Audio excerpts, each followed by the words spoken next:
This is Charter Local Edition. I'm Brad Pomerance. We are joined by Curt Hagman. He is a member of the Board of Supervisors in San Bernardino County.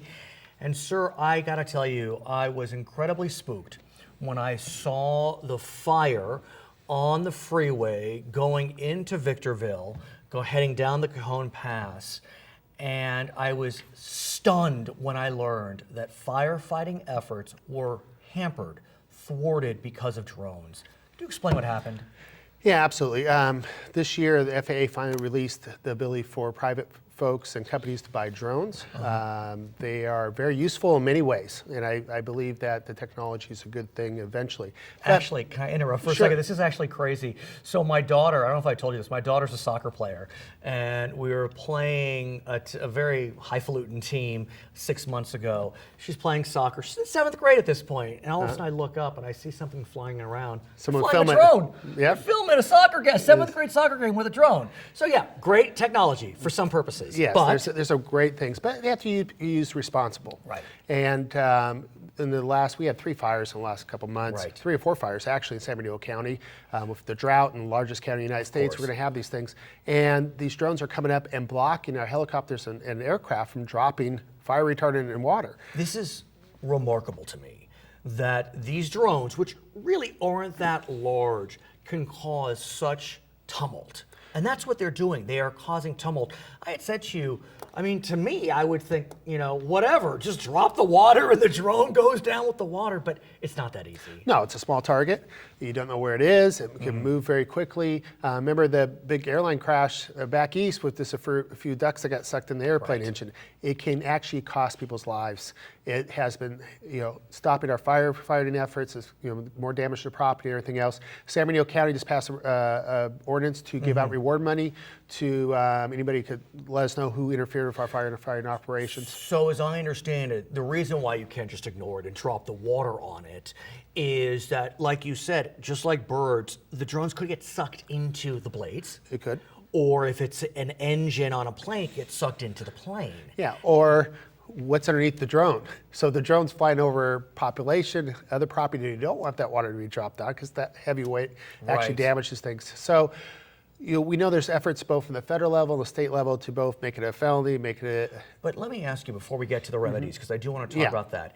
With regard to these fires, the fact drones were flying around mattered. It actually negatively impacted firefighting. Absolutely. Explain why. What did it do? It took out our aircraft operations for a period of time. One fire was a half hour, the other one maybe an hour, hour and a half. I mean, literally. At the beginning of the fire, which is when you want to collapse and attack it with everything real quick. The helicopters and the planes had grounded. to leave. They were grounded. Because they couldn't do their work. They had to somehow clear the drones. Were the drones cleared? Do we know what happened? Well, they only have limited time up in the air. Okay. So once the battery runs out. Oh, I see. Okay, so let's talk about remedies. You've talked about rewards to figure out who did this.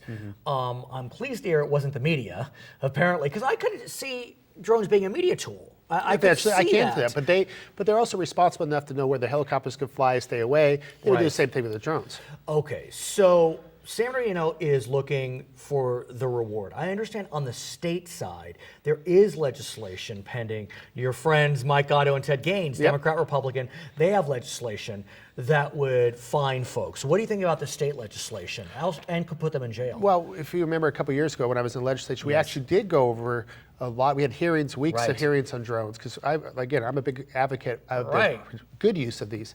But mostly it's on privacy issues. It's how make sure you don't go to the neighbor's backyard and start looking at things. Jeff Garrell, exactly. So I think the fines are one thing. I think if you really do inhibit life and property, it should be a felony. And I think we should have some remedies on public safety sides to get it banned. Radio, interference, something like that. That I think is the most interesting. There may be a mechanism, and I actually received a release today from some congressional members that are looking to employ or energize or incentivize the FAA to start creating these frequencies whereby literally the fire department can block the frequency so the drone drops. You can have little transponders with a number like we do with regular aircraft, get in the way we know who it is because we can identify it. There's a lot of remedies. Anytime we have new technology, exciting, a friend told me a long time ago, you can't legislate out stupidity. This was stupid acts by people to get their aircraft in the way of our aircraft. But we're going to have to legislate those things out, and we're going to have to figure out as time goes on. Again, our biggest priority 2 years ago was people's privacy rights. And we didn't think about this. Interfering with public safety, firefighting. Local Congressman Paul Cook is also looking at legislation. It would make it a federal crime that could result in a prison sentence of as long as 5 years if you're flying a drone over federal land. And when you think about San Bernardino County, there's a good amount of federal land. Correct. What do you make of that? Is this a county solution, a state solution, or a federal solution? I think the feds are setting the overall usage of these. So there are some federal responsibilities. When that 5-year prison sentence for someone may not know they're overdoing something. Right. I think you have to do pretty high standards to get caught in that area. But I do think the loss of your property, big fines, potential jail sentence on, someone dies from this, we lose an aircraft from this, we lose 15 houses because someone gets involved. They should be looking at some kind of stiff fine. But the education process is going to be difficult. It's brand new technology. People are going out and buying their toys. And they may not know what the rules are. So we need to go with the education process. Maybe we make them go through an education class before they're able to buy one. Like we do hunter safety classes as such. What are the rules? What are the laws? That kind of thing. Have we found out who were the 5 drone pilots with regard to, was it the Victorville freeway fire? That's one of the fires that was used at. No, I know our DA and Sheriff's Department are looking into things. There have been some stuff going online on YouTube and stuff, so there's able ways to track it. And so I know they'll be continuing. I really wonder, what's the motivation?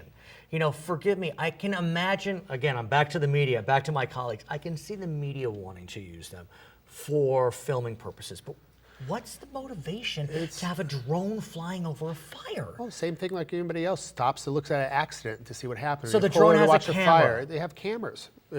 You're getting up high visual of what's going on that you would normally get from a ground level. Okay, so you've been a member of the Board of Supervisors for about, 6-9 months so far. How's it going? What issues are being presented to you? It's very different from when you were in Sacramento, when you were only home a day a week. Now you're in the field literally day in and day out. Are people calling your office about drones? What are they talking to you about? Not too much on the drone issue, although it's night and day as far as the jobs. I came into the legislature 7 years ago when we hit the downturn of the economy and all the rest of it. It's like the worst time to be a legislator. This is probably the best time for me to be a county supervisor.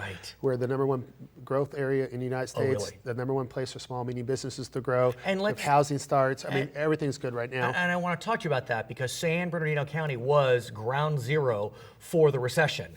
Do you have a piece of the city of San Bernardino? No. Okay, but you're right on the outskirts. Yeah. The whole county really was suffering. San Bernardino was kind of the epicenter, as was Hesperia and a lot of the high desert. And so are we seeing that turnaround that you're... Yeah, absolutely. Housing starts are way up. We're seeing business permits being pulled. People are more optimistic. We are more business friendly than our neighboring counties. We have lower tax issues, less regulation. Even in the high desert, we have different air quality standards because we're not in AQMD. So there's a lot of foreign investment, and we're going to try to reach out that. We are working with the LAA to get our airport back in Ontario to make it truly international. Which I know that is a source of a lot of excitement because oddly, LAX, LA World Airports, owns Ontario Airports. And 5 others, Right, it's kind of a quirk. So are you concerned though about overheating when you think about the economy? Because that's really what happened 5-7 years ago in Hesperia and Victorville. Well, I think a lot of the housing problems that grow things and collapse things are a lot because of the factory of money for loans and stuff like that. I think that with the rules we put in place now, both from the federal and state level, unfortunately, I think went almost too far the other way. It's very difficult to get a home loan for first-time buyers. But from our projections from the academics, so to speak, we look good. Well, we're not building enough now. You'll come back. Yes. He's Curt Hagman. I'm Brad Pomerance. You are watching Charter Local Edition.